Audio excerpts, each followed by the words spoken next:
right. Good evening, Genevieve. Good evening. And everyone else. Wow, this is great that we're getting such good attendance. I'm going to give everybody another minute or two to sign in before we start our formal part of the meeting. But I do want to thank everybody for being interested in this topic. Clearly, the kinds of issues and challenges and problems that I believe Genevieve is going to talk about are ones that our generation is kind of passing on to her generation. So education is going to be a key in trying to create or restore a livable world for their generation and generations to come. So, I'm just an old white guy and I'll be gone when this all comes to a head, but I'd like to contribute to the solution rather than the problem. So I hope that that's something that gets discussed. We'll give another minute. For those of you who are already here and listening in, Genevieve, would you like to take questions during your presentation or at the end? Do you have a preference?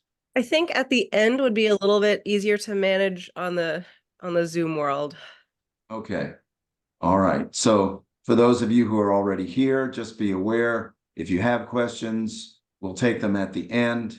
And if you can, and you're comfortable doing it, use the raised hand icon available to you in Zoom, because that'll put you in a queue and we'll be able to tell who's next and pick you in the order in which your questions come up. So that'll kind of make things move smoothly. I would say that we should go ahead and start unless there are any objections. Sounds good. Genevieve. Yeah. I will say, just by way of introduction, that I met this young woman at a listening session earlier this winter here in Belfast, where she gave, I think, a very moving presentation about the value of education and aquaculture, or the value of education in aquaculture.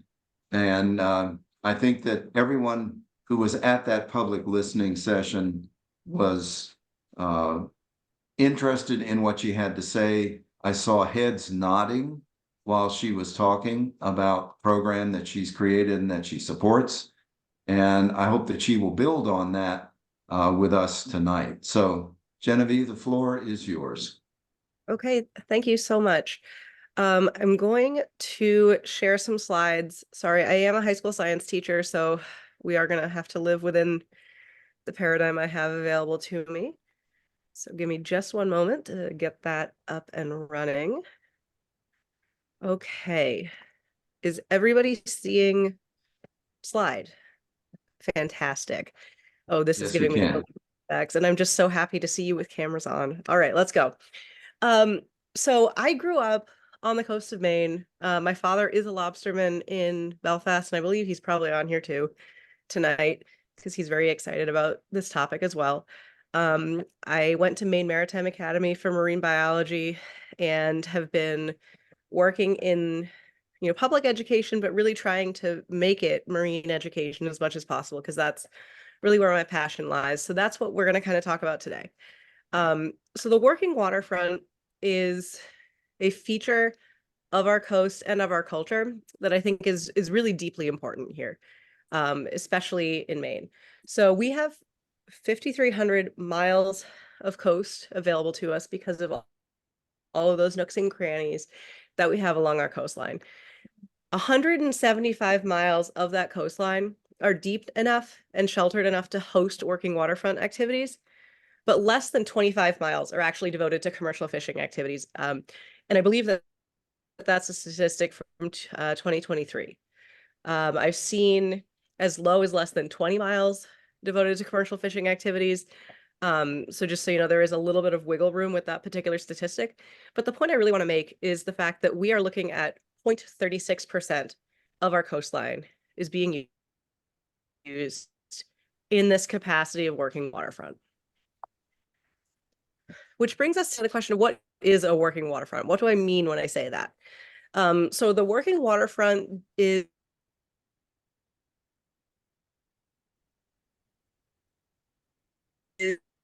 something that is defined, you know, the boats in this image. Also, I want to say sometimes my internet's a little funny, so if I do cut out, can somebody please just give me a heads up and we'll pick up where that happened. I just got a little blurb saying my internet connection is unstable, so just let me know. We will do that. But thank you. So this is part of Belfast working waterfront. The black boat farther back is my father's. The one in front belongs to a man who is a lobster fisherman and also a scallop farmer in Belfast. So this is actually a photo my dad took, but I think it really encompasses kind of what we're looking at here. So this working waterfront definition is specific to commercial fishing, but it includes marine aquaculture activities. And the reason that this has to be defined legally is because the way we use our land is taxed, right? And the idea of taxing waterfront property at the price that, you know, people are paying for homes is potentially prohibitive to being able to preserve these working waterfront activities. So there are laws in place to protect our working waterfront, and it does have to provide access Cut out just then. to or support commercial. Thank you. Sorry. So, you know, we do need to meet that definition. Um, now, why, you know, what's the big deal? And it really boils down to infrastructure. Our working waterfront has spaces for boats to tie up. It has places for hoists, ways for people to access the waterfront. And that is something that if we lose our working waterfront infrastructure, if this pier that was in that image gets turned into condominiums, we don't get that back. There is sort of no real pathway to return what was once working waterfront to its original purpose, which is why this slide infrastructure has its very own, you know, it's one word, but it is that underlying point, right? We want to make sure that we are preserving access to the working waterfront because it's not just for commercial fisheries. This is also going to allow recreational fisheries. This is going to allow access of the public to our waterfront. And that's really, you know, an important thing. So let's talk about what's happened in Maine here. Since 2008, there's been a decrease in overland intertidal access. So this is going to be really important for people like clam fishermen. You know, if you're trying to get to an intertidal zone to get there. And we've lost a lot of ways for them to be able to get there over land. And so that means using a boat, potentially causing more noise and disturbance to the coastal zone. So we've seen that decrease. We've also seen an increase in housing costs. And in the communities where we have fishermen, because a lot of them do live in our current, you know, in our coastal communities, this increase in housing tax can cause a lot of problems for commercial fishermen to be able to keep up with these changes in real estate, right? And taxes. And we also see an increase of out-of-state purchase of coastal land. And it is not that we don't want folks coming in from out of state to enjoy Maine, but it is really important that we are preserving that working waterfront space and intertidal access as this happens. Now, if we talk about the economic benefit that the commercial fisheries give us, we can talk about landings. So that is the amount of product brought to shore by the fisherman. The fisherman is going to get a dollar amount direct to the fisherman for those landings. And this is mostly what is going to be recorded by the Department of Marine Resources. And, you know, it's a really important piece, but that's not the whole picture of the economy of commercial fishing. We also have retail sales, restaurants, and there's also the employment that goes along with this, right? So most fishermen in the lobster world anyway, will have other people working on the boat. So those may not be license holders for lobstering, but they are certainly getting economic benefit from the existence of this fishery. There's also supporting industries. So people who build boats, people who fix boats, people who sell bait, people who sell fuel to the fishermen. All of these supporting industries are getting direct benefit from the economy of this commercial fishery as well. We have the community impacts too. So most of these fishermen are going to be buying their groceries in a local store. They're going to be, the local tax base is going to be benefited from these commercial fishing activities. The local schools are going to be funded from the taxpayers of that area, which the money coming in is coming in from commercial fishing. There are statistics I've seen that put the value of the lobster fishery in Maine at $1 billion to the state through all of these different pieces. And again, it's not just dollars direct to fishermen. There are all of these other supporting industries that are going to be benefiting the local economies as well. Now, there's a really uneven impact of the commercial fisheries across the state. So the farther down east you go, the more people are going to be employed in commercial fisheries, the more people are going to be having their labor and their income directly tied to the commercial fisheries, which puts down East Maine in a really dependent place on these fisheries. The farther south you get, the less you're going to see. So we are also setting up this set of disparities across the state where some communities are going to be really heavily impacted by changes in the fishery and others less so. And that's not to say that changes in the fishery won't affect Southern Maine. It certainly will, but that's going to be at a different level.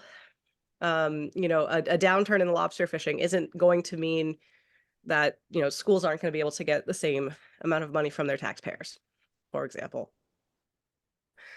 So this dependence on commercial fisheries, and really, if we're looking at the commercial fisheries, lobster is going to be the biggest impactor of all of this.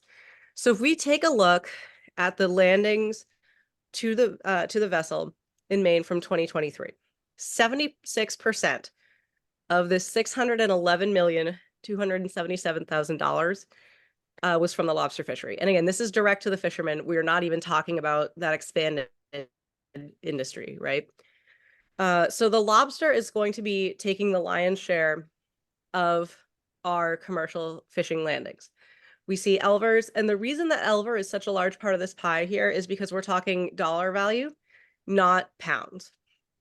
There's another pie chart to this that looks at pounds. Elver doesn't even make the pie. So lobster is going to be this really significant part of the income to the state for fisheries.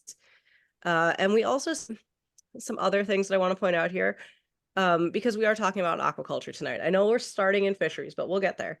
Oysters, that is an aquaculture product in the state of Maine. So that's it made the chart. That's a pretty big deal. Scallop is going to be mostly the commercial fishery, but we are starting to see scallop farms coming in. Blue mussels are going to be both wild harvest and aquacultured. And then this piece, other species.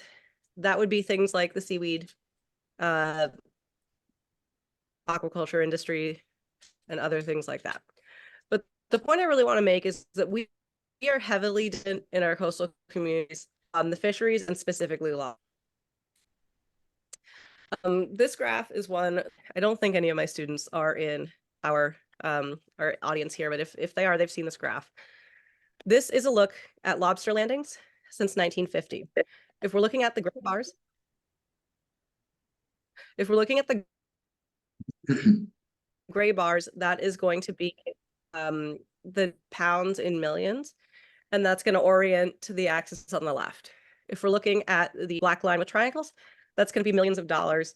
And again, this is just in landings to the fishermen. So this tells a story. One of the things that I like to say when we talk about landings graphs is, there's a story to be told here. Landings are not going to be an immediate proxy for population, but can tell us a lot about a population. From 1950 to about 1990, we had a little bit under a 20 million pound a year fishery. And that was what it was. And people got very used to that. That was, pretty dependable income. And you can see that it did rise over time along with inflation and everything else in that value.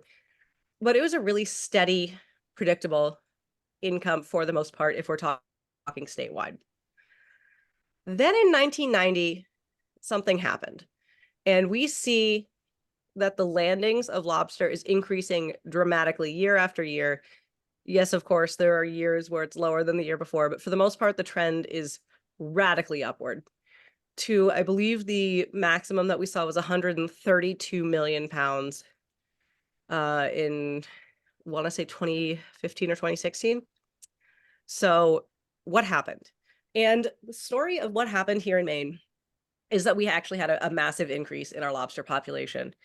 So we talk about ocean water warming, and it is not a good thing for most species, especially in cold water environments like we have. However, in the beginning of the warming of the Gulf of Maine, that bumped our lobsters into a more rapid growth and more beneficial temperature profile. As you can see, we're kind of coming down off the edge of that, likely because we're seeing this decrease in landings since that high. But as we went into the 90s, that was really a sweet spot for temperature. It allowed lobsters to reproduce at a slightly earlier age. It allowed them to grow faster, to go through more molt cycles in less time. And we were just seeing a lot higher rates. Now, temperature is not the only story here. We also saw a decrease in codfish, which is a really important predator for young lobster, especially. We also saw the implementation of co-management in the lobster industry. So the fishermen were putting into place a lot of rules and regulations from, originating with the lobstermen about conservation. So things like the V-notch law, we put back lobsters that have eggs and we notch the tail so she can't be taken. Size limits. So there are a lot of things at play here, but I really don't want, I don't want to understate the fact that we did get shift into a slightly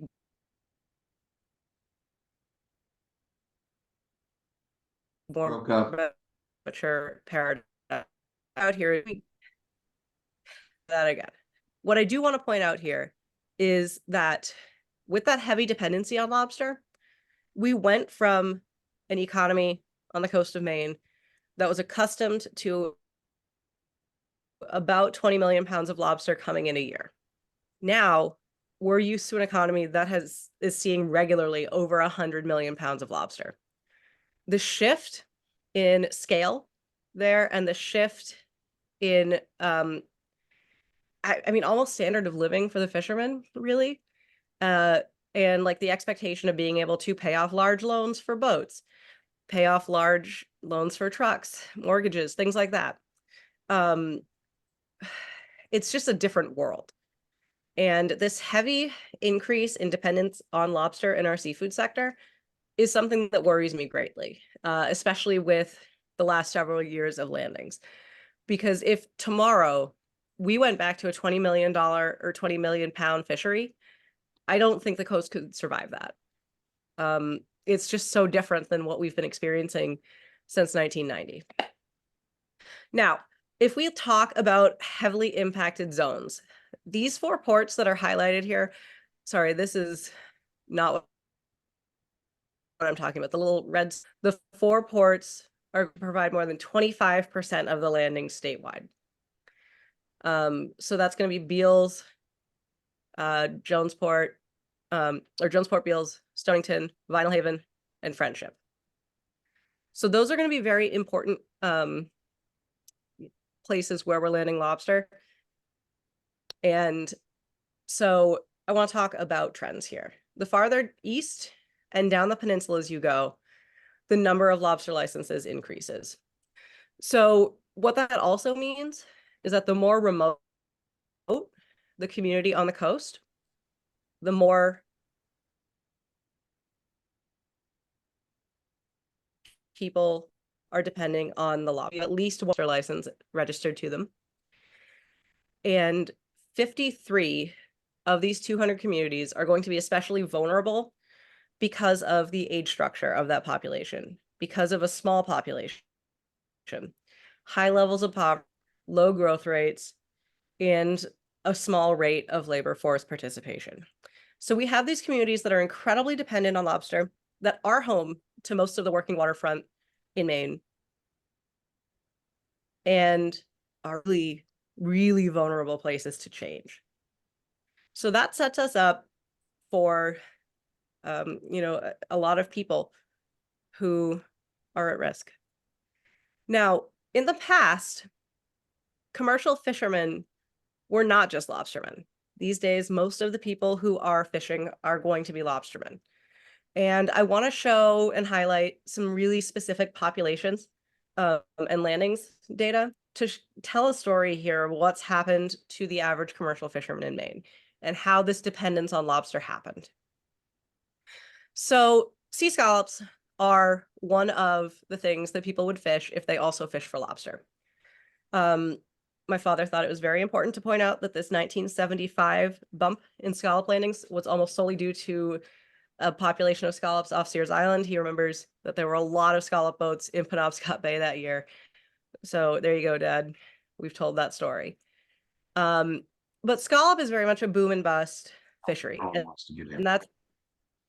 And that is the nature of the scallops, because when you have a bed that's cleared out some, it takes time to rebuild. But what I do want to point out is that from our kind of peak in the 1980s and 1990s, where we were seeing a lot of landings, it's gone down significantly.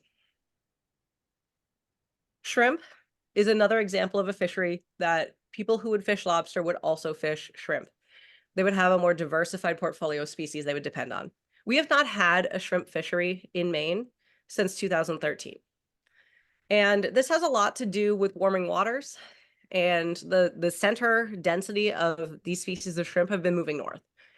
The decision in 2013 in the Gulf of Maine, we need a population to support a fishery. So although this species is not at risk, it's no longer found in the Gulf of Maine to the numbers that would support a fishery. Excuse me. Atlantic cod is yet another story of a fishery. And Atlantic cod really does represent in this story more ground fish in general. But Atlantic cod was another fishery that was a pretty significant donator to the fishery sector of the state. Cod was then overfished, and we had a decline in population, but then that population, what regulations restricted the fishery, that population didn't bounce back the way people expected. And again, this has to do with the warming of the Gulf of Maine. But you can see that we're at a point where this fishery exists in Maine, but not in a functional way. And the number of license holders for cod is very small. And then we have haddock, which is another example of our ground fish. And again, the story is the same. In recent years, the landings of haddock, if we're talking pounds, has drastically decreased over time. So when we once had a fisherman who had a large portfolio of different species they would catch throughout the year, depending on the season and when it's most beneficial, we now have people who are fishermen dependent on the lobster industry. And I want to take a brief moment to talk about the cultural significance. So the economic significance is certainly something that deserves attention, but the cultural significance of Maine's working waterfront cannot be understated. And I think that I may be preaching to the choir to this particular crowd. I think you all care very much about your waterfront and what this means symbolically for Maine. But I do want to take just a second to read to you guys for a moment. This is, I don't know if you can see, I have a little book called Saturday Cove, and it's written by the moniker Captain Pursey. But Mike Brown is the man who wrote this. These were stories to a fishing magazine, and he would write about this sort of fictionalized version of Saturday Cove. And this is something I've really grown to love. And this one story, if you'll indulge me, I think really captures the heart and the feeling of what it means to participate in a working waterfront. All right, so these start as letters to the editor. Dear editor, it was a Sunday morning at the Cove, a kind of morning that was born good. The tide blanket rolled up to the granite tops, seagulls shorn of flight by the warm sun. a shiny steelhead peeking into the cove with thoughts of breakfast, and a fish hawk flapping to a standstill high overall, measuring a flapjack flounder with a master eye. But in the middle of the cove was a skiff. In the skiff were two, big and small, a boy and his dad, fishing. Leaning against the old boathouse, I got to recalling those happy days when the old man and I used to fish like that.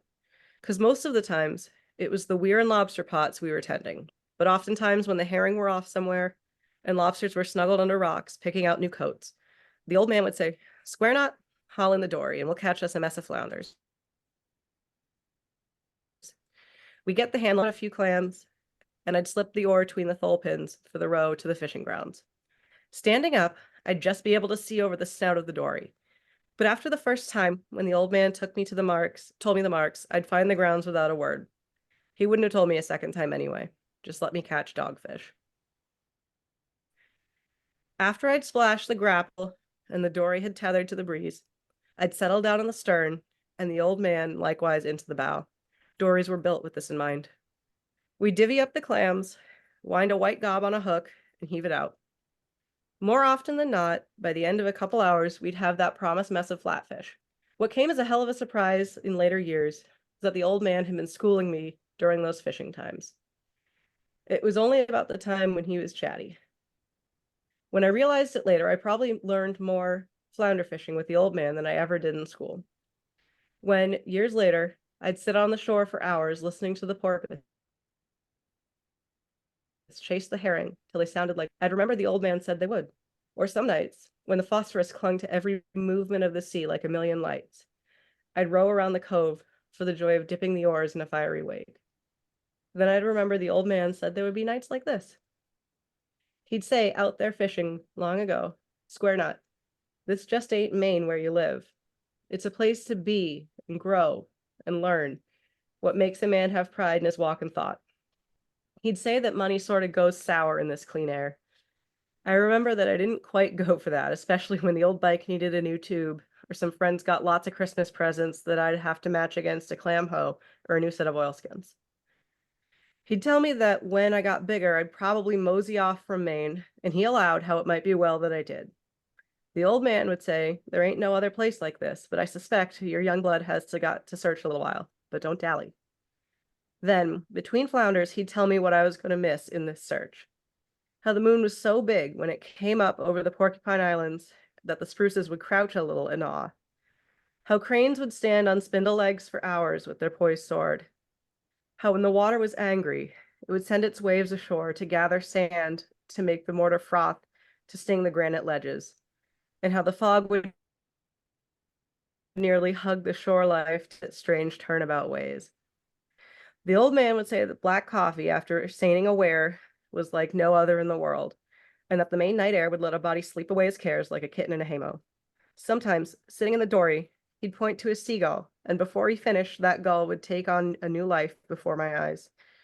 He would tell me how it was born on a rocky ledge, a brown puffball, of its struggle to live, and how it would become the white soaring beauty that sprinkles the air and shore of our Maine coast. I looked for these lessons in later years, after the teacher had left, but they are out there, in the Maine coves. On days like the Sunday, a boy and his dad were there, baiting the hook with clams and settling back, bow and stern, face to face, and opening the only lesson book on this life. So this is a really beautiful portrayal of the Maine coast and how the working waterfront is tied to so much more than the economy of the state. Losing our working waterfront would harm the state economically, certainly, but we'd be losing a piece of our soul. And I just don't think that that's something that we can overlook in this conversation. So what's happening now is that we are facing climate change. Our waters are rapidly warming. There are statistics that say that the Gulf of Maine is warming faster than 99% of the world oceans. As a result, we're seeing shifts in species that are present here. So temperature has always been a really significant determination of what marine species can live where. And the Gulf of Maine has been the southern limit of many species and has been a place where some of the species to the south haven't been able to penetrate because of that warming or that cold water. So we're seeing this paradigm shift in the species that are native to the Gulf of Maine because of warming water. We're seeing acidification of our waters. So as carbon dioxide increases in our atmosphere, it pushes carbon dioxide into our oceans. That carbon dioxide will then dissociate into carbonic acid, which decreases the pH of our water. And that can cause a lot of problems for shell building organisms because they need to be able to put calcium down on their shells, and the acidification makes it so that it takes a lot more energy to do that because it's dissolving as quickly as it's being put down in some cases. Larval organisms are going to be especially sensitive to that challenge. So we're seeing a decrease in predictability, both in organisms' habits and weather patterns. So it used to be that you would know a week or two when lobsters were going to shed, when they'd be going to offshore areas. And that's no longer the case. We've lost a lot of predictability in these habits because we're seeing a paradigm that's never existed. And we're also seeing this in decrease of predictability in weather patterns, seeing what these really extreme weather events have done to our coastline and to our working waterfront. And if we want to put that on, the table with sea level rise, let's sum this up. A low percent of our coast is devoted as working waterfront. It is vital to our commercial fisheries. Infrastructure that's lost cannot be regained in most cases. And the economic impact of the fishing activities is really significant both to the state and to the communities, even more so where it happens. We see this high level of dependency on lobster, and the vulnerable communities are going to be especially impacted by this dependency because that's where most of this fishing is happening. The cultural importance and, the historical importance of our working waterfront is something that we've talked about. And that is going to involve the Gulf of Maine systems. So what we have here is a state that's heavily dependent on one fishery in a time where we don't really know that fishery is going to exist in the way that we know it now. So now what? I promise this is going to get a little bit more hopeful real soon. So we preserve the sustainability and manage our current fisheries. This is my dream. Sorry, I should say that. If I was in charge of everything, this is how it would all go. And I think that a lot of these things are in the works, but allow me queen for a moment. If we could preserve and sustainably manage our current fisheries with pathways for young people, if we could buy the fisheries by incorporating bivalve and seaweed aquaculture on Maine's coast, which would decrease the dependence on lobster. And I'd love to see more young people in both the fisheries and in aquaculture to preserve the existing working waterfront and create a new cohort of stewards of the Gulf of Maine. Because really, the people who work on the working waterfront are stewards of this coast. Now, let's talk about the role of aquaculture. We have a lot of reasons why growing seaweed is beneficial. This is actually a photo of our kelp lines from last year. Last high school, the Belfast Marine Institute grew kelp. I would have shown photos from this year, but unfortunately that large storm, one of them took out one of our kelp lines in Anchor, separated, and we lost all of our kelp for this year. But if you grow seaweed, you're able to locally decrease nitrogen, carbon dioxide, and phosphorus. And that's going to be just in the area of the farm, but it still matters. Decreasing CO2 is also going to limit acidification in that area. When you grow seaweed, you are not requiring to feed it. It's going to be gaining nutrients from the water it grows in. And it also doesn't require fresh water, which is something that, if we think about food production and the amount of fresh water that's being used to produce our food, it's going to become a prong in drought-ridden areas. So seaweed, you don't need to use fresh water for its growth. If you grow it, it is growing opposite of the heavy lobstering season. So seaweed goes into the water in October and November, and the harvest is in May and June. So it's growing through the winter. So it's not taking up space that would normally be fished for lobster. And it's also something that lobstermen can do during that off season without it requiring a lot of extra gear or a lot of extra work and things on their boat that they don't already have. Seaweed is also incredibly nutritious. It has a lot of iodine, iron, and calcium. So it's great to eat, but it's also something that you can put in your compost and use as fertilizer. So one of the really things about growing kelp is that you can use it in your garden to help close your nitrogen loop. So when it rains, we have off flow, and a lot of times that is going to bring nitrogen into our waters, especially in areas where you see a lot of excess fertilizer. So lawns,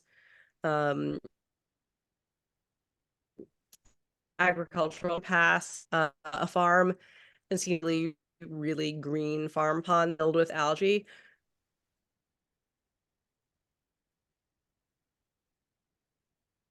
A lot of that is going to be because of we're growing seaweed in areas where you have that output. You can put that nitrogen right back into the system, and it's a really purposeful thing. I will also say that my pumpkins loved the kelp I put in the pumpkin patch last year. Bivalves are something else that we can grow. And these are filter feeders. They improve water quality where they grow. It is very important that they're being grown in areas that already have a certain level of good water quality if you're going to eat them. But they are going to only improve the water quality from that point. Again, they don't require you to feed them. They're getting their feed from the water they are in, and they don't require freshwater input. They're low on the food chain as well. So that means that you are going to be eating more sustainably. The lower you can eat on the food chain, the more sustainable that food source. They have a lot of excellent protein, and we are going to be seeing it become more and more difficult to feed the world's population as it continues to grow. In Maine, the main bivalves that are grown are going to be scallops, mussels, oysters, and clams. And the growth of these bivalves in a farm are going to be able to reduce the pressure on wild stocks, which is also important. So why aquaculture? This is a way to keep people working on the water, which will help maintain that working waterfront infrastructure. As I've said, that infrastructure is very much a use it or lose it thing. And even if we want to preserve that working waterfront used, it's really difficult to justify maintaining it. So having these aquaculture businesses are going to help us preserve the use of that working waterfront space. It also heritage skills. So things like, navigation on the water, knots, all of these skills that would go into fishing and other maritime trades are still very relevant in the aquaculture space. And part of the reason that fishermen have been primarily targeted with these aquaculture training programs, things like aquaculture and shared waters, is because they already have the vast majority of skills required to do these jobs. It's a sustainable food source. Again, we're not having to feed these animals. They're getting their food from the water around them, and in doing so, improving local water quality. And they're also more predictable compared to wild catch once the farm is established. Often there is a little bit of growing pains as any given farmer is kind of learning his trade and his crop or hers. But compared to a wild catch where you are totally dependent on what goes on, also the regulations that may come down from the state or federal level. Aquaculture, they've called kind of the 9 to 5 of the ocean world. Now, that brings us to the role of aquaculture education. As some of you folks may know, I am a high school science teacher, and I am heavily involved in the Belfast Marine Institute, where we have a kelp farm, which is honestly like the coolest thing ever. I absolutely love it. And so having aquaculture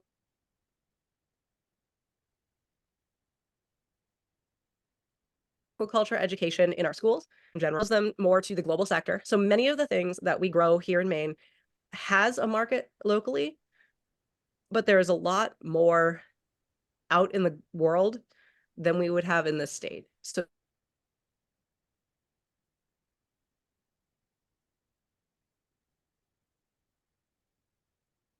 seaweed register on the scale on in other parts of the world.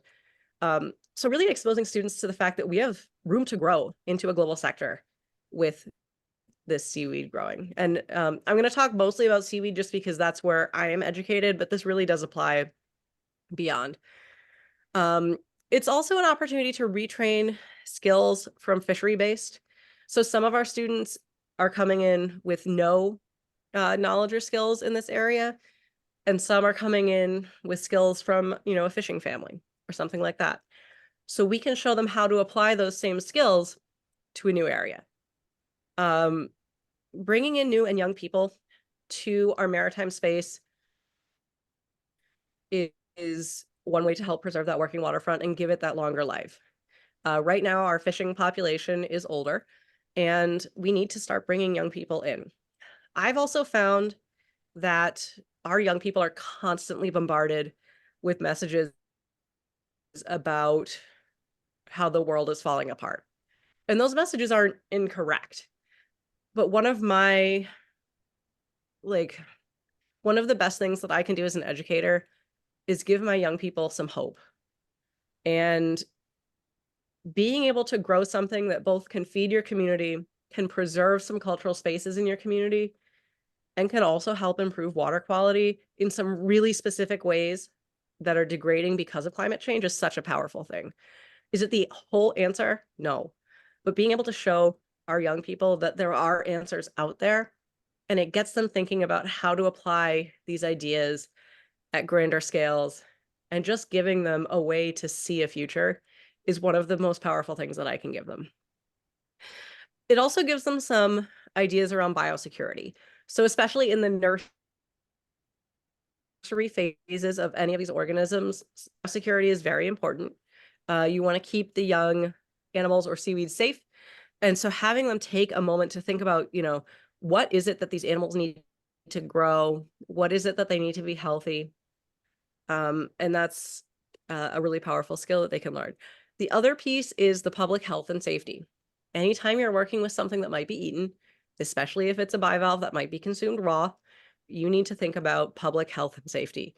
It's of the utmost importance. And site selection, where you put a farm, has, you have to spend a lot of time thinking about the water quality and the impacts that might have on public health and safety, but also how you manage your product and how it gets from one place to another. So these are all skills that we can train students in and have them build. And, that gives them the ability to enter a sector with a lot of knowledge. So these are some of my students in my classroom. We were gathering sorus tissue from kelp. You can see that they're very excited about that. So what I do is use aquaculture as a lens for science education, as much as we're doing all of these skill buildings and training. So in order to be successful at aquaculture, you need a working knowledge of biology, chemistry, ecology, business, and experimental design. That's a lot of skills that our students need and that we can teach through aquaculture. It's a hands-on application. Although they may complain about the kelp smell in my room, they are very happy to be working with all of this kelp and to be trying to get it to grow. It's place-based. So they are growing in their community. They are going to be growing for their community. The idea is that we are selling the kelp that we grow back to the community. And they are learning skills that they can apply outside of the space of aquaculture, or if they really love it, inside the space of aquaculture. So I just want to talk to you folks just quickly about what it takes to grow kelp so that you can kind of see all of these different skills and knowledge that go into something that seems relatively simple. So the first bullet I have here is something called social license work. If you are going to have an aquaculture business, you need to be working with the community that you're working in. You need to be working with those people to, have a business that is supported by the community, but is also responsive to that community. You need to set up your nursery. Now, it is possible to buy kelp seed without setting up a nursery. We don't like the easy way out here at the Marine Institute. So we have our own kelp nursery. In order to get that nursery up and running, we have to harvest something called sorus tissue from kelp. So this is reproductive tissue on the blade of the kelp. And we need to cut it out of the blade and then cause that tissue to produce spores. The sex life of kelp is something that is very complicated, and I don't think you want me to go into today. But the long story short is that it's not quite as straightforward as, bee pollinates flower. So we need to induce that spore production, and then we need to get that seed to grow on our kelp lines. Once we have our kelp lines with seed, it looks like little kind of fuzzy twine. It's almost like a tinsel or anyway. We set the seeded lines out. So that happens in the late fall, so late October, early November. And those lines go off the city park. They are going to grow very slowly for the first portion. And then as we start getting longer, at a really fast rate. Not the kelp that we grow, but there is a species of giant kelp in California that can grow up to 3 feet a day. But once we start hitting late February into March, every time we check our grow lines, we're seeing increases in size of our kelp blades, which is so much fun to see. We check our farm through that grow out time. What we learned this year is that we do need to be getting out onto the farms a lot faster after a big weather event. I think we probably could have salvaged some of what we had if we had done that this year, but you live and you learn. And then we need to start building and establishing relationships with potential buyers.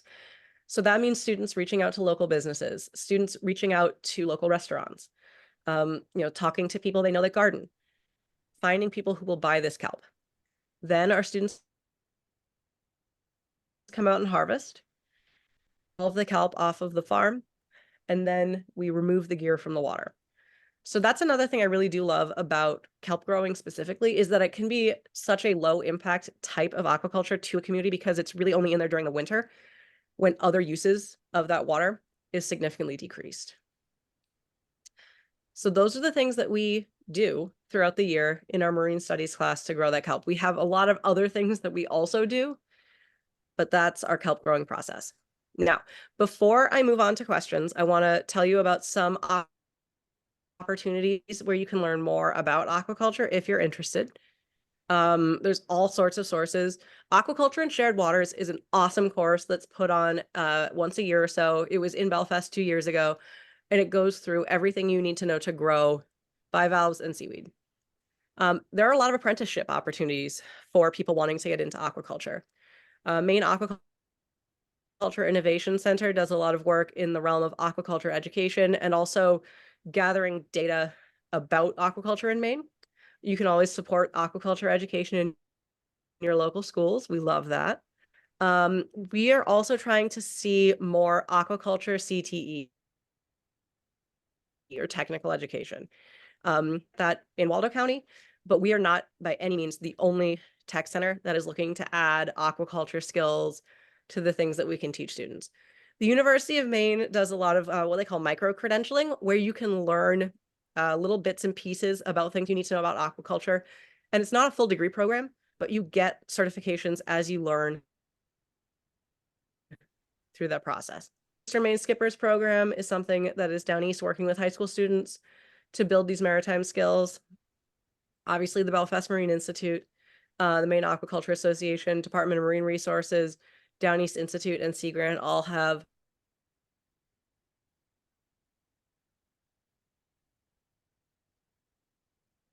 Woke up, Genevieve. so many materials about, one more dream, talk about your questions. And I just want to give you the idea of something called a multi-trophic seed farm, where we are dealing with multiple species on one farm that work together to support each other for growth. So when I was talking about ocean acidification and how that impacts shell building organisms. What if we grew those shell building organisms with seaweed so that we're decreasing the amount of carbon dioxide in that water locally to help support the growth of these other bivalves? It's a beautiful thing. If you have an opportunity and you haven't read it yet, there's a book by a man named Brent Smith called Eat Like a Fish that really gets into this idea, and I think it's fantastic. All right. I am now ready for questions, so I will stop.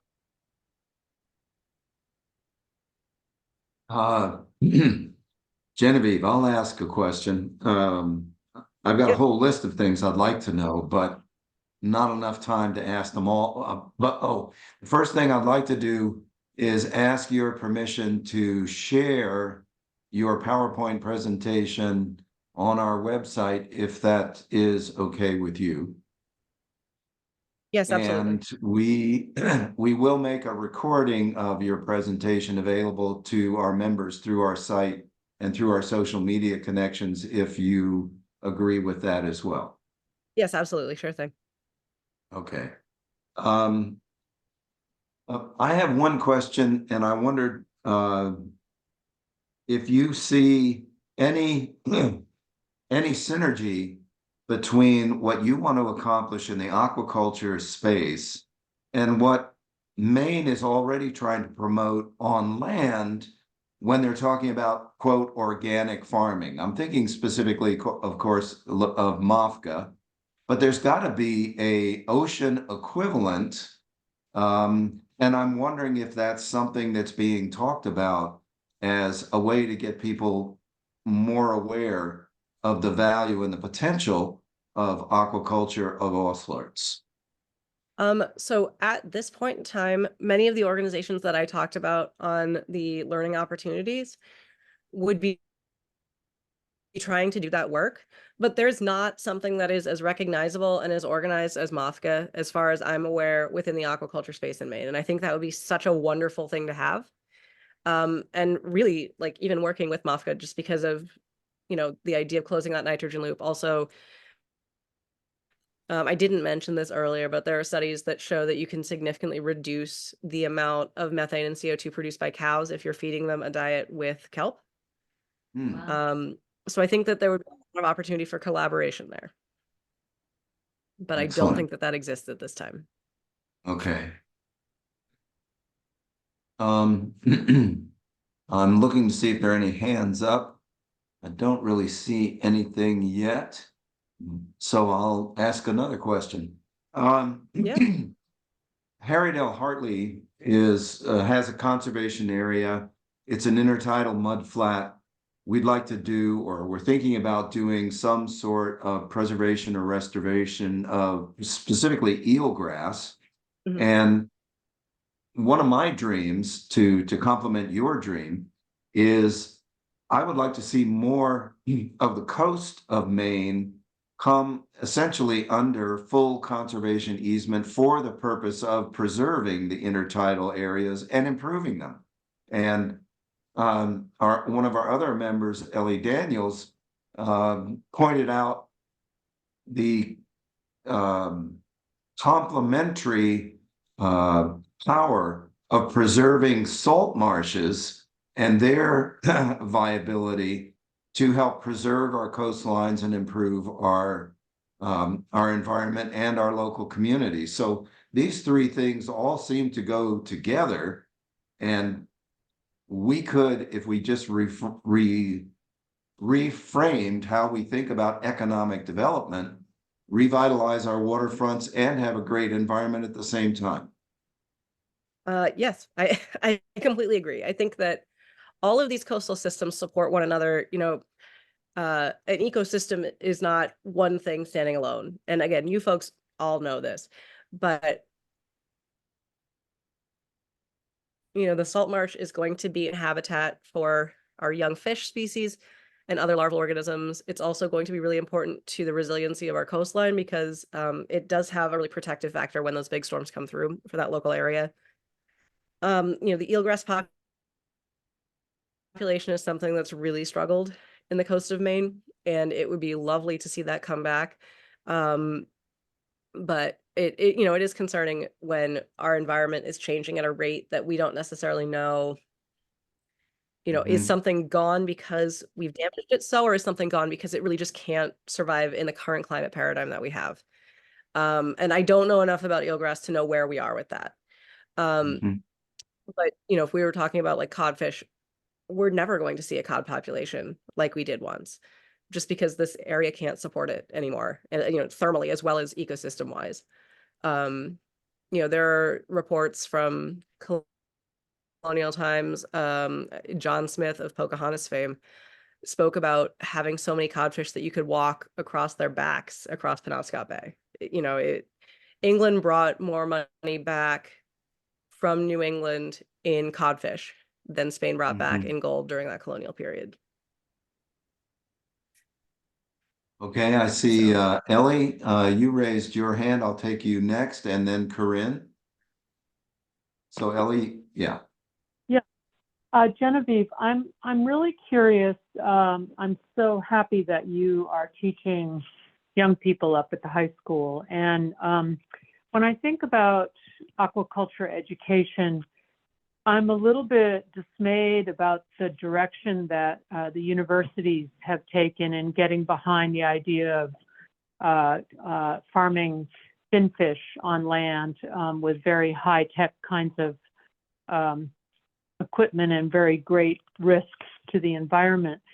So it seems to me that that a program at the high school level, I would hope would take a more, as Andy was saying, we're all very interested now in regenerative kinds of practices, and clearly farming kelp is a regenerative practice in the ocean. And it just seems to me that what we can get our support behind, as Harriet Hartley, having been in opposition to a large land-based finfish farm, is small-scale, locally owned and operated aquaculture. And but that is in itself a whole kind of approach. It's as complex as teaching people why they shouldn't put Roundup on their weeds. Do you know what I mean? yeah.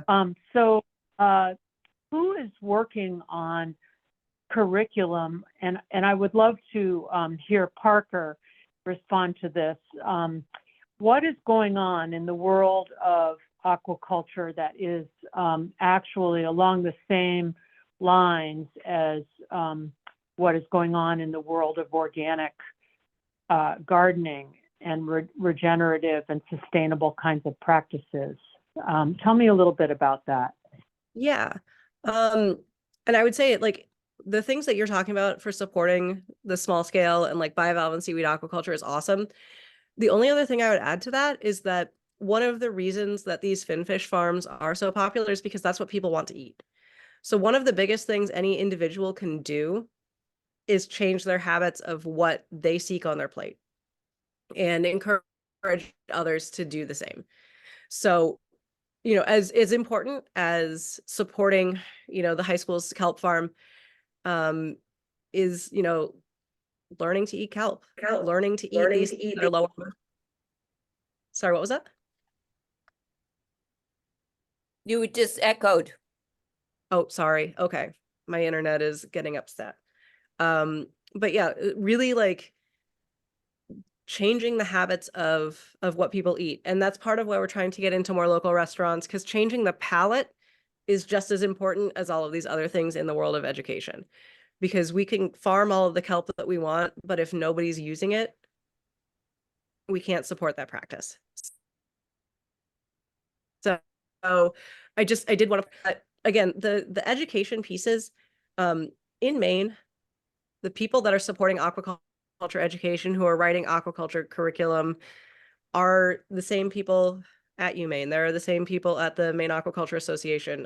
Last summer, I was doing a project to get more seaweed aquaculture education into fifth grade classrooms. We put out this wonderful book to any fifth grade teacher in the state that wanted it, called With a Little Kelp from Our Friends. It's adorable. But I wrote a lot of the curriculum that went with that book. So people like me, and there are a lot of them. The culmination of that project was a teacher workshop at the Belfast Boathouse last November, and we had 75 educators from across the state. It was a grant that was funded by World Wildlife Fund, and it was amazing to see how many people were interested in talking about seaweed in their classroom, and not just at our target age group. We had high school teachers, we had elementary, middle school. Like, what a powerful experience that was. So Corinne, did you have a question?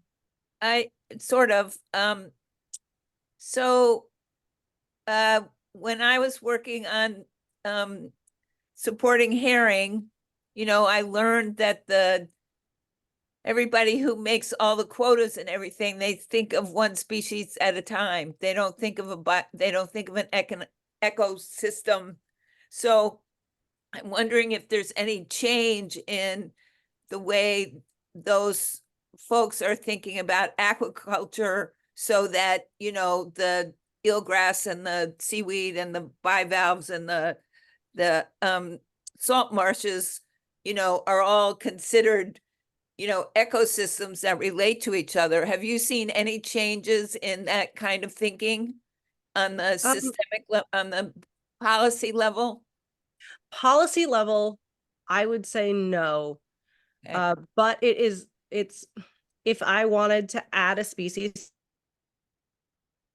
to an existing farm, I mean, the process to obtain a lease for aquaculture is extensive. Yeah. I understand the way Nordic went through this process is not something that I am willing to endorse, but I will say that if you're a person who is trying to grow seaweed to grow bivalves, the process is exhaustive, and it is really environmentally sound, in my opinion. And again, I am not in the business of endorsing the way Nordic went through this process.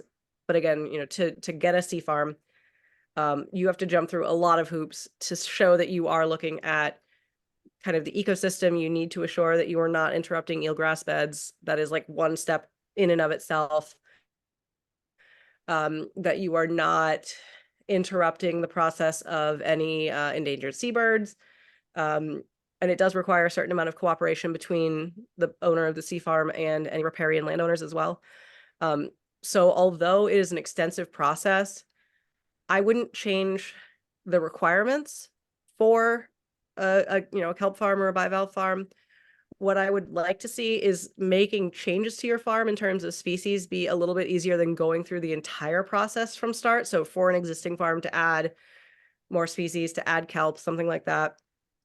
I would also like to see more people be available to process these applications, so the amount of time it takes is less. But again, I wouldn't remove any of the kind of backstops that exist in this process. And I think that we are seeing Sorry. Yeah. We are seeing more people trying to grow multiple species on one farm, which I think is really fantastic. But I think that aquaculture is a relatively new industry in Maine, and the scale that we're looking at, you know, even on these small scale farms, we've seen a growth in the number of people having these small farms. And with that, we have a lot of knowledge we need to grow. So unfortunately, it is a lot more simple to think about one species at a time in that context. But I do foresee that we are going to be seeing a lot more of that fully integrated system, you know, the longer and the more that we support this kind of work. Okay, thank you. Yeah. Well, I don't see any other hands up in our queue at the moment, and we did promise you that we would let you go back to your normal life about 8:30. If anyone has a final question, I would love to take one more, but I would also love to have you come back in another 8 months or so and tell Sure. us how things are going. Yeah. And if there are any ways in which you feel organizations like ours can support the work that you're doing, I hope you'll feel you can twist our arm, and Definitely. we will respond. we are always looking for more arms to twist at the high school. Okay. It's the game that we play in public education. And thank you so much for being willing to support that. Well, we're delighted to have you today. It was wonderful to hear the breadth of knowledge that you can bring to this subject. God bless Maine Maritime Academy for graduating you. And we hope that your students are as appreciative as we are of what you're bringing to them and what you're opening up for them.